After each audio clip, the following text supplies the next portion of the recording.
women don't like nice guys. Say they do, don't. You know, it's wild. It starts at childhood. It starts at childhood. Little girls like little bad boys. Like, little boy gives little girl Valentine's Day card. She don't want him.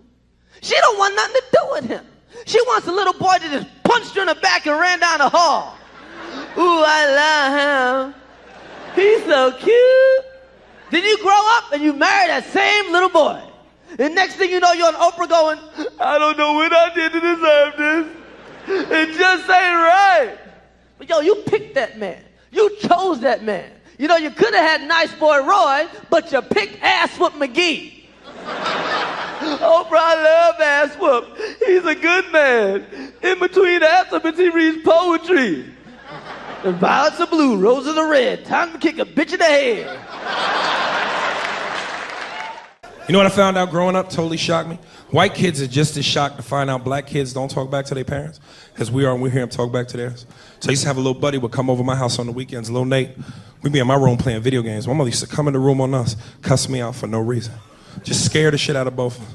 We'd be in the room playing Mario Brothers. She'd come kick open the door like SWAT. We'd be on level 4. She'd Harris, how many times I told you to clean this motherfucking room? Cut that goddamn game off to clean this room. I come back, this motherfucking room ain't clean. I'm gonna take that Nintendo cord, wrap it around your neck, and stick it in your ass. Nigga, I ain't playing with you. This ain't no threat. This is a promise. Try me, motherfucker. Try me. My white friend would turn to me offended like, dude, what the fuck? She can't do that, man. This is your space. This is your area. She's violating your right to privacy. You should say something. You want me to go say something? I'd be so scared. I started talking to him like a slave from Roots. Like, he was gonna get me's in trouble. I like you, Nate. I really do. And my parents is good black folk. They gives me food. They gives me sleeps. And you get away from around here with that foolishness. Go on, get from here.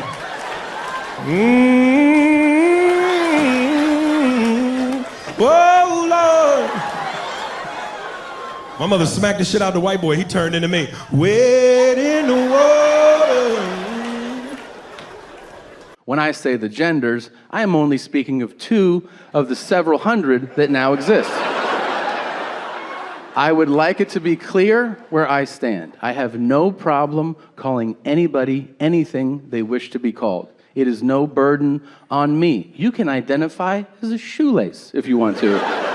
And I will call you Zippity Zimzer if you ask me to. Do I think it's a little silly? Yeah, but so is badminton, and that's an Olympic event, you know? So. Let me tell you something. Explain to your mom over the phone how to fix a computer problem when you can't see her screen. It's quite possibly the most excruciating form of torture even possible.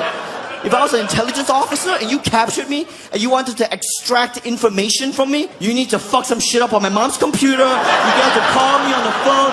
Ronnie, how do you think I will break like a twig? I'll tell you everything you need to know.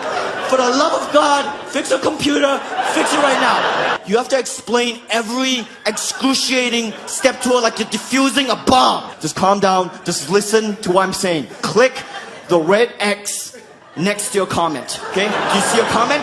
Yeah, just click the red X. No, click it. No, click. No, click is left button. Click means left button. No, the mouse. The thing, the wire in front of you, the mouse. You see your blank screen? Okay, fuck it. I'm flying over right now.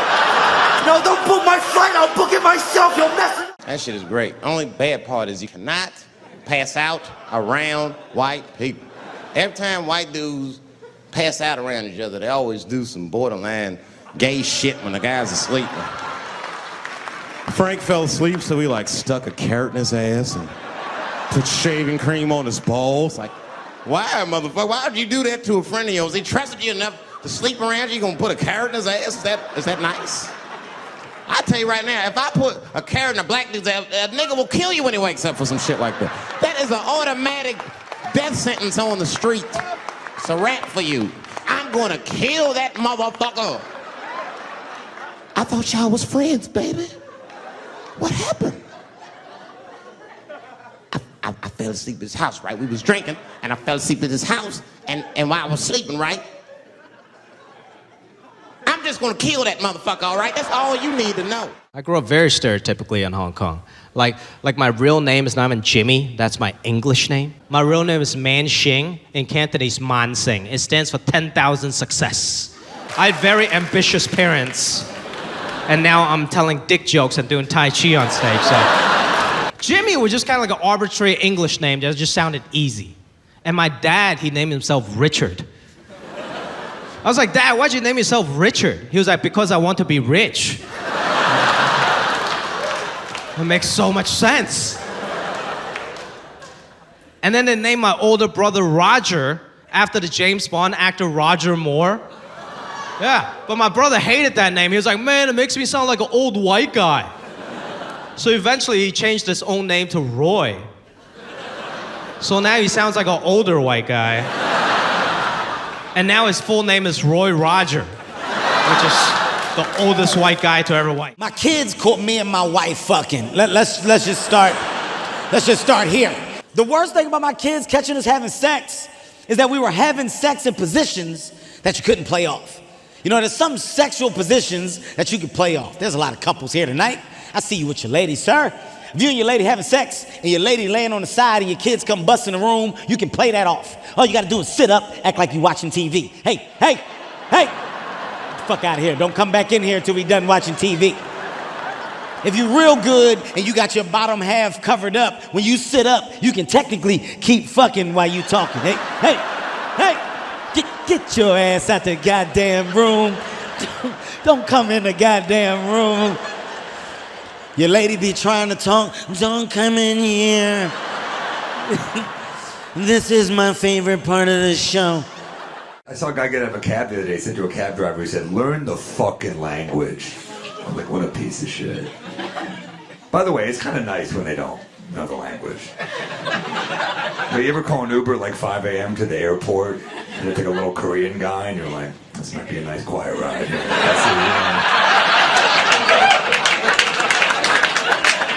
Then you're on the highway and he's like, weather's weird. You're like, fuck, he learned the language. Why do you have to do that? Women timed the fight for equality brilliantly. Right? I mean, brilliant. 5,000 years, men, we were fighting lions and tigers and hunting buffalo. And women were like, we'll just pick the berries. You guys got that. You guys, all right. Woo! You guys are brave. Look at, wow, so courageous. Look at you hunting that buffalo. Second they put air conditioning in office buildings, women are like, we want equality. March for it, girls. You played the long game, ladies. Well done. Well done. Played the long game. They never let me use a calculator until I turned 15. But when you're a kid, when your parents tell you can't do something, what do? You rebel, right? So when I was 14 years old, I stole my brother's calculator and I locked myself in my room and I started rebelling. I started doing math homework. Locked myself in a room, I was just punching in numbers. I was like, oh man, this feels great, you know? It's so wrong, it's awesome. My dad was pissed. He was knocking the other side of the door and he was screaming. He was like, Jimmy, what are you doing inside? Come out right now. I know you're using a calculator. Come out right now. He unlocked the door and he came in. I went into full panic mode, so I just threw away the calculator and I pulled out my pants. I was like, Dad, I was just jerking off. He looked at me and then he looked at the math homework. And he was like, good, very good, very good, very good. No means no, that's another one. No means no. It's like, no, it doesn't. All right? Look, no means no. No, that means no. All right, but no, stop it. What are you doing? Oh my God. You're being so bad. Stop it. No. Yeah, that's not a fucking no. That means I want to do it, but I'm afraid you're going to judge me, so I'm just going to make it look like it was your idea so you don't figure out that I've already performed this act with 40 other fucking people. Right? But then you go to court and you get a bad read and there's some guy reading it. Your Honor, she said no. Stop it. What are you doing? You're being so bad. Yeah, and you're just sitting there like, she didn't fucking say it like that! She didn't say it like that! I'm doing all my best, yeah, I need some fucking rest, yeah. I've been stuck inside my room, you be stuck inside you too. If you knew the things I know,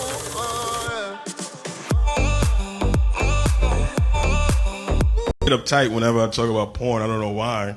It's right there. How could you not watch porno? It's right there. It's like right on your computer. How could you not watch it? Like if two people were having sex right here, and I was telling jokes right here, how many of you would be looking at me? Nobody. It's right there. It's not a weird thing. Like, I get why people watch love stories. I get why you'd watch like a romantic comedy. Maybe that's your fantasy. You're like, someday that's gonna be me. I'm gonna fall in love. It's gonna be beautiful, and you wanna live through the characters. I get that. That's not my fantasy. You know what's my fantasy? I'm delivering pizza to a sorority, and they can't pay for it. I do travel a lot. If I fly Delta, if I buy a ticket through Delta's system, my name in their system is Nathan, and on my license, my name is Nathaniel. I do not remember making this decision, but it's a big deal. You can't just change it. I've tried. I've asked Delta, and they're like, we can't. And you're like, all right, then I don't know where we go from here. You know, if you can't do it, who can do it? Do you call a senator? Is that what senators do? I don't know. How high do I have to go? What do you have to do? You have to mail your birth certificate in. Some moms give their kids their birth certificates. I've never seen mine. I thought I was the proof of my birth.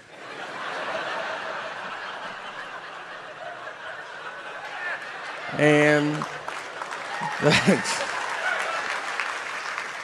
you got to mail it in. I'm not a big mailing in guy. I've mailed maybe 4 letters my entire life. Stamps make me nervous, you know? How many do you put on there? I don't know. And they change the price of stamps, and that's not in the news. You don't find that out on Twitter. You have to find out from old people. They're the only people that know. Yeah, they'll tell you. They're like, stamps went up. You're like, okay. And they're furious. You're like, is it $100 a stamp? I've never seen you that mad. So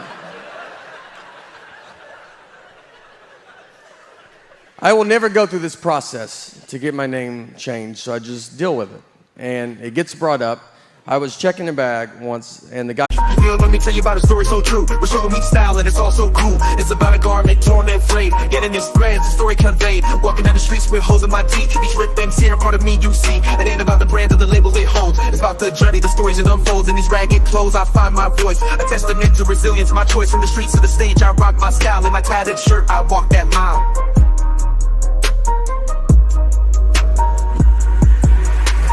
Ripped and torn, but still I stand in my ragged attire. I command, it's not just fabric, it's a statement. I preach in my threadbare garment, I find my reach.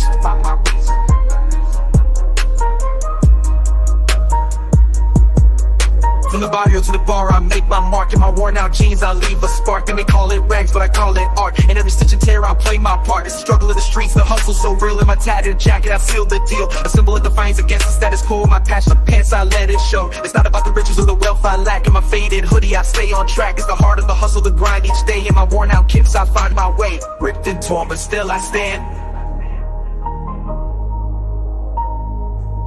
In my ragged attire, I command. It's not just fabric, it's a statement I preach. In my threadbare garment, I find my reach. So here's to the ones with the clothes that tear. In our patched up attire we have, so let the world see our garments worn. For in our rags, our stories are born. In the language of the streets we speak. In our torn up clothes we find our peak. Guy behind the counter sees my ticket, says Nathan. The license says Nathaniel. And he was like, oof, this is not good. He's like, these names don't match. And I was like, but they match, right? I mean, you can see the leap that we took to get from one to the other.